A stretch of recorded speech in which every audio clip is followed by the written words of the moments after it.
Hey, it's great to start another liftoff. And this time, in part of our great CEO interview series, we're talking with Gal Borenstein, who is CEO and founder of the Borenstein Group. And this interview is going to touch on a different array of topics, including brand resilience, digital trust, and growth in an AI first world. Gal, you've spent a lot of time working with tech companies. You know a lot about government contractors from your base of operation there, and you've got a new book. So, by the way, I love the title, Don't Believe the Hype When Trust is on the Line. It's sort of like a playbook for founders navigating misinformation, AI noise, and the trust economy. Those are my thoughts. Welcome to the show. What are your thoughts? Thanks for having me, number one. Trust is on the line in a way that it's never been before because as humans, we used to think of trust as a human-centric system where, for example, in business, we meet for lunch, we meet at a trade show, we have a conference room where we again meet each other, see each other in a way that allows us to kind of humanize the transaction, the presentation. And then comes COVID and creates an entire new world where all the human interaction is gone. And the only thing that is left is to see some people putting their face on and some people refusing to put their face on a video call with employees. And worse, employees are no longer in the same spot.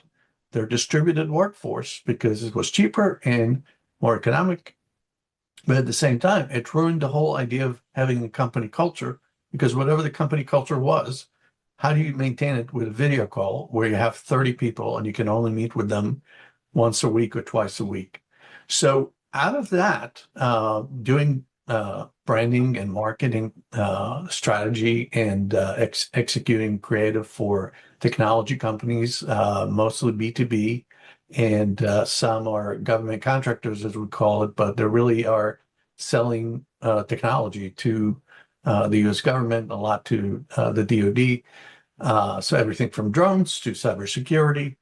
What I noticed is how entire companies that had a culture and had a good reputation went through a lot of hiccups and a lot of bumps on the road, which eviscerated the idea that people can trust them. Trust used to be internal, but now, and that's kind of the summary of my dissertation here, as I describe in my book, what trust is now is not the narrative that you're putting out there. It's now owned by what people say about your brand on the outside, and you do not control it. So you better be aware of what are the things that you should be doing if you're a CEO, if you're an owner of a company, or chief marketing officer, or an entrepreneur for that matter. Yeah. Knowing that your culture and your values and the promises made have to be promises kept. And if you don't identify it and benchmark what it needs to be, there will be no trust or low trust level that will destroy your business or require shifting resources from actually improving your company to making sure that it's not destroyed. Yeah. Gal, that's really interesting. And it's come up in a couple of my conversations recently, the idea of trust.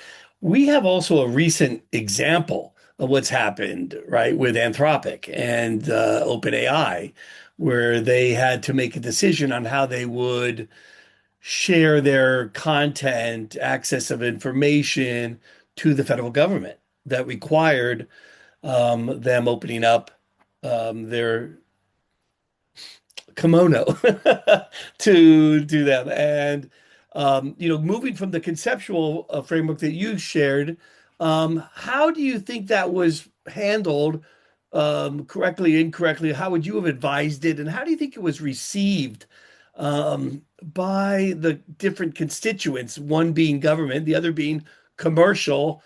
and really commercial and consumer might be viewed similarly, right? So how do you think that was viewed and handled? I think that there are really two answers to it, and I'm going to put my PR hat for a second and say Good. that it was really a crisis communication issue more than a principled war for maintaining privacy. What happened is the White House, for its own reasons, decided that they're going to change their system or that they don't trust the government contractor at the time to give them what they need and knowing that there's other companies that can do the same thing. So they didn't wait. They basically dropped it in a kind of a press conference. And the next thing you know, uh, Claude and behind it, Perplexity and all the kind of elements of that AI system, the CEO had to say something.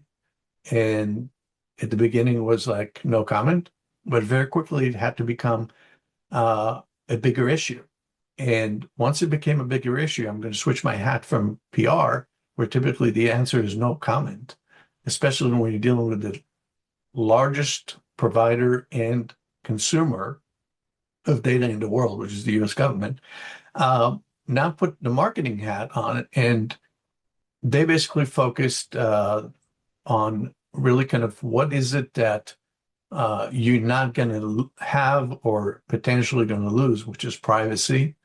And the idea that, big government can go and kind of pick your data and may use it against you in some form or fashion, which is really kind of funny in one respect, because when you think about the political spectrum, typically Republicans were associated with small government and not really focusing on using anything that is private. And then it switched around. And suddenly, in that particular scenario, privacy became an issue that the government basically said, we need information and we need it now to do whatever it is that we need to do, Department of Defense. Yeah. But the company, uh, Perplexity and its kind of proprietary units, were working with the government on creating autonomous intelligence and access to data that typically would take hundreds of thousands of people sometimes to actually process into something that is productized, if you will. And to answer your question, uh, nothing really changed. The Mm. only thing that changed was the name of the company that is serving it. And it's unavoidable because the new world that we live in, information is more important than people. Information is more important than customer experience. Everything is basically switching to thinking about information as a very highly monetized coin, if you will, much bigger than the Bitcoin. And if you really don't know how to kind of build trust around it will blow back on you. So a Yeah. company that have its system hacked suddenly goes from being trusted to maybe not being trusted. Think about So AT&T. let's take that conversation and move it into more the general view of founders today and what they have to deal with as a practice then in terms of how do I handle and manage trust?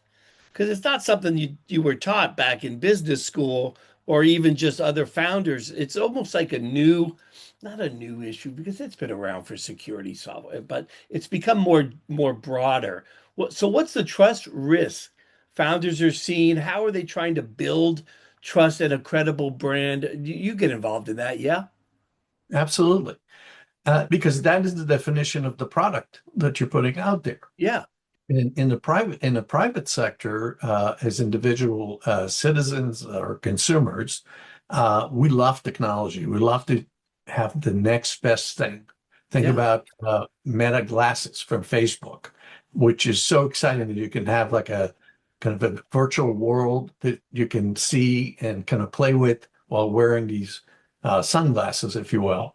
Yep. And that's the good part about it. But at the same time, people are starting to ask, where's the information about how I was thinking and what I Yeah. was actually watching is going? Well, it's going to a data center through Meta's very sophisticated mechanism of collecting information.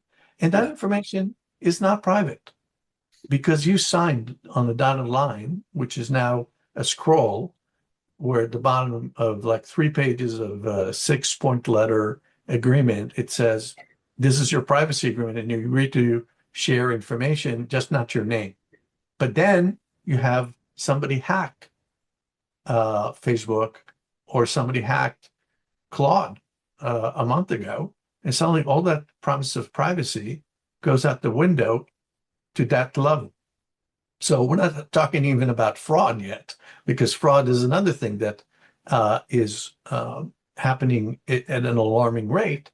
And with AI, it basically expands even more. But from a perspective, to answer your question, from a perspective of what are the things that founders are dealing with is how to basically be transparent and to collaborate to create technologies that are not invasive yet give you information that, for example, can help solve a cancer Right. uh, treatment that cannot be solved without sharing information about a medical uh, procedure or DNA or whatever it may be. And yet at the same time, making sure that your name is not the key to opening information that is sensitive, that is private. So privacy, security, all these things are considered very much at the higher level of companies that are dealing with all this new technology. But the marketplace decides who wins and who loses. So think about 23andMe, which was a company that collected all the data. Right. We took them to bankruptcy, one way or the other, as a financial economy. They closed the shop down, and then they popped up somewhere else with all the genetic information about millions of people. Well, what if somebody wants to use it for evil purposes? What does it do to your company brand if you're known for the brand that stole information about your genetic makeup that you never wanted to share, for example? So these are the real issues that define what trust is. But what compounds it is the lack of transparency and the lack of really kind of coming together as government, industry, and believing that you can together create some form of decorum and some form of consistent way of dealing with privacy issues. Because without privacy, we are in Russia. Without privacy, we are in China. And at the same time, Yeah. if we don't have the information about the human genome that comes from a database that was perfected by AI, we won't have cancer medications. Right.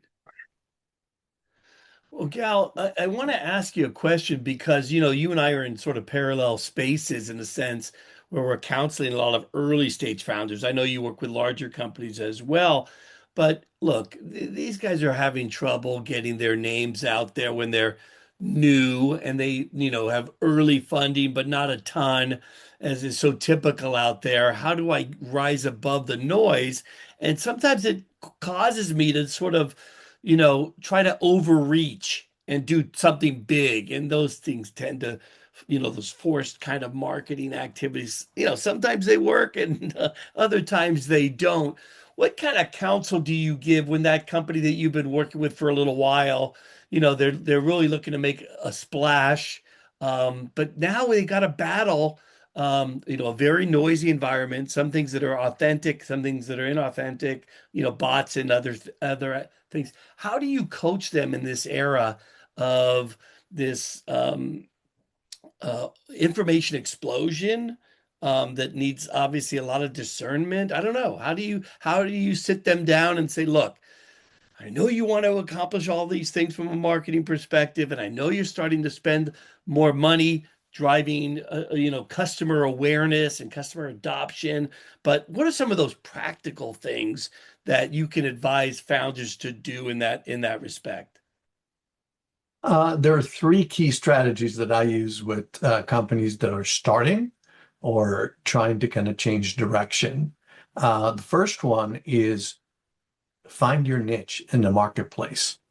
When I talk to CEOs and CMOs of companies, when I do kind of my first kind of discovery meeting, if you Yeah, will, yeah, uh, how many times have you heard them saying, when you ask the question, who's your competitors or who's your competition? yeah. And the answer that comes back from a small company is IBM, Microsoft, uh, you know, Well, Gal, you Gen. know which one I like more is we don't have any competition. Well, one of these two answers, and both of them show that you haven't done even the market research to Absolutely. position yourself before you spend a penny. And the second one is differentiation. So number one, to answer your question, Yeah, no, you can't start a company and not know what your niche is and where you compete against companies that you can win against, like a right. David versus a Goliath. You can't beat Goliath before you are a David equipped with some slingshots, if you will. Yeah, The second really is differentiation. Differentiation requires you to, when you use the word innovation, to actually have something to back it up, whether it's a clinical study, if you're in kind of the medical profession, whether it's efficacy of the software that you're using, the mission outcomes, whatever you want to call it. If you can't put together a sentence that begins with, unlike companies X, Y, and Z, our company does this, this, and that differently, which results in better outcomes for patients, for customers, for consumers, depending on what product or service you're selling, you really don't have the differentiation. And if you don't have that, that leads to, again, spending money in all the wrong places, going to big trade shows only to be ignored because you look like a sardine when you have the next booth next to you that is 40 by 10 versus your 8 by 10 little cubby, if you will. yeah, And the third is, what is your marketing strategy? Who do you want to recruit as your customers? Customers could be having 3 to 5 that actually can finance your growth and really kind of give you the reference space instead of trying to reach to thousands of prospects and getting 100 prospects into customers that take up 90% of your time and don't even say thank you, which result in bad customer experience, which result in bad PR, bad branding, and the rest follows. So these are the three things that I think everybody should pay attention to. And the difference between now and then, some of the things that I just said are not new things. They're always been in marketing and branding important. But what changed is that, as I said, the narrative is no longer yours. So when you go to a trade show and present your kind of your brand and your differentiation, and you say we're the most innovative company in the world, yeah. and then there are reviews on G2 Exchange, or if it's software, or Glassdoor, if it's employees that are working for you and are disillusioned by the technology, saying it doesn't really work, we never got the right installation, and you ignore it and you don't listen to it anymore because you think it's noise. Wow, you're about to fall victim to either an acquisition at a very low valuation Yeah. or spending a lot of money just repairing something that you could have done for free if you'd done it correctly. And I know you kind of covered some of this, Gal, but I'm going to move to my lightning round of questions. You shared with me three great things to do in that early discussion, of positioning and branding and differentiation with customer competitors. What's the one thing you shouldn't do? Never assume that your technology or your product is better than someone else's unless you have proof positive that it is. The best advice and the best feedback about whether your product is working well or smelling well or tastes better, whatever it may be in Yeah. any market, you should listen to the negative people. I know we love to tell people don't surround yourself with negative people, which I totally agree with. But at the same time, surround yourself by negative customers that can give you the real reason they don't think your product works. Yeah. And use those objections Yeah. to turn into gold and fix the stuff before it goes to market. Yeah. I I call can't that tell you free how many times consulting. that doesn't happen that way. I call that free consulting advice. Yes, but it's gold, and it's gold that is right in front of you. And people miss it because their ego, whether it's the corporate ego, the entrepreneurial ego, we all want to be the best and the biggest and the brightest. That's capitalism. Yeah. But if you don't pay attention to what doesn't work at the beginning and you don't solicit that feedback, you are highly positioned to really kind of go to market and be laughed upon. Yeah. It's so funny too, because we're dealing a lot with trust here. We're talking about that. It takes a while to acquire trust, not that long to lose it. So you really have to be careful with that. So what is a play out of your book or something that you have as maybe a framework or a habit that you advise on? Is there something from the book that you can share, Gal? Sure. Think about that in the new world that we live in, which basically is post-COVID, in a digital world, in AI Yeah. world. Every company really has an opportunity to create a digital footprint where it has authority leadership, for example. If you're basically a company that is an expert in a topic that only 100 companies participate in, you have an opportunity to put out position papers, blog articles on LinkedIn, anything that essentially promotes your company as a leader in the industry, even if you have 5 employees. It doesn't really matter how many employees you have. It's what you're saying and sending as a signal to the market that says this company has ideas and actually they have original thoughts, which means maybe I should look into them and maybe they will be trusted a lot more than they are right now. In the digital footprint, today in B2B, you got to pay attention to listening to what being said about you in social media. Social media is known as the land of trolls, and every one of us have experience at some point or another having trolls or having, you know, information that is not really accurate or completely the opposite of the truth being written about, and that causes injury. But if you don't respond to those injuries and you don't generate new content about your company culture, if somebody said this employer sucks and you only basically respond by saying we offer these benefits and the person that wrote it is not correct, you're really not taking advantage of the fact that social media can be your friend because you have a chance to tell your story to a larger audience, and not everyone is going to buy it, but you need to be in the driver's seat. And the third and most important is feedback, feedback, feedback, not just from the outside, in your own organic culture of your company. I can't tell you how many times I go to a cybersecurity company or a manufacturer of an industrial product that is used for other means. And when you talk to the lowest level in the company, which is the most productive one, which is the staff that, it's the junior staff or it's the factory workers, and you ask them, what are the three things that this company stand for? They say, I don't know. These are the three, but I don't believe in it.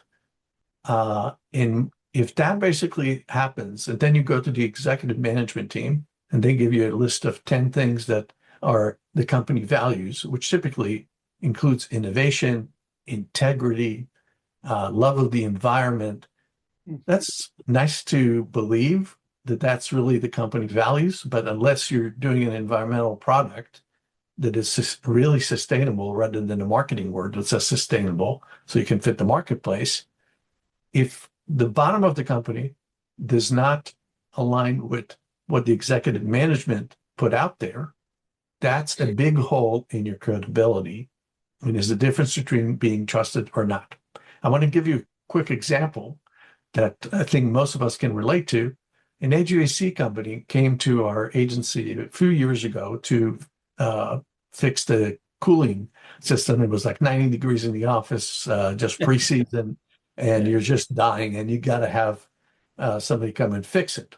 So they come and fix it. Two technicians show up, and as we kind of continue to work throughout the day, the closet where they're working was kind of in the center of the office, so everybody could hear anything that they were saying. And it was a diatribe of two people that complain about their company, complain about their supervisor, complain about the fact that they don't have the right parts and they have to uh, compromise the quality of what they're producing because the inventory management is not connected to the customer orders.